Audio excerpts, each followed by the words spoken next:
ஒரு சூப்பரான chicken noodles எப்படி செய்கிறதுன்னு பார்க்கலாமா? இதுக்கு நான் 1/2 kg சிக்கன் எடுத்திருக்கேன், போன்லெஸ் எடுத்திருக்கேன். இதில் 1 டேபிள் ஸ்பூனுக்கு மிளகாய்த்தூள், கொஞ்சமாக மஞ்சள் தூள், 1 டீஸ்பூன் ஜீரகத்தூள், 1/2 டீஸ்பூன் கரம் மசாலா, 1 டீஸ்பூனுக்கு இஞ்சி பூண்டு பேஸ்ட், கொஞ்சமாக உப்பு, 2 டீஸ்பூனுக்கு கார்ன்ஃப்ளவர், இது எல்லாத்தையும் சேர்த்து நல்லா மிக்ஸ் பண்ணி பொரிச்சு எடுத்துக்கலாம்.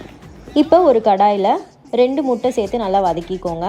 இது கூடவே கொஞ்சம் வெங்காயம், இது கூடவே கொஞ்சமாக கேப்சிகம், அப்புறம் கொஞ்சமாக கேபேஜ், அப்புறம் கேரட், இது எல்லாமே சேர்த்து நல்லா வதக்கிக்கோங்க. இது கூட 1 டீஸ்பூனுக்கு மிளகாய்த்தூள், இது எல்லாம் சேர்த்துட்டு நூடுல்ஸ் நான் ஒரு 7 நிமிஷம் போல் வேக வச்சு எடுத்துருந்தேன், அதையும் சேர்த்துக்கோங்க. இது கூடவே 1 tablespoon dark soya sauce, இது கூடவே 1 டேபிள் ஸ்பூன் கெச்சப், அப்புறம் கொஞ்சம் உப்பு நல்லா சேர்த்து கலந்து விடுங்க. இது கூட இப்போ நம்ம பொரிச்சு வச்சுருந்த சிக்கன் அது எல்லாத்தையும் இதில் சேர்த்துக்கலாம். சேர்த்ததுக்கப்புறமா இது எல்லாத்தையும் ஒரு தடவை நல்லா கலந்து விடுங்க. அவ்வளோதான், ஒரு சூப்பரான சிக்கன் நூடுல்ஸ் ரெடி ஆகிடுச்சு. பிடிச்சிருந்தால் லைக் பண்ணுங்கள். தேங்க்யூ.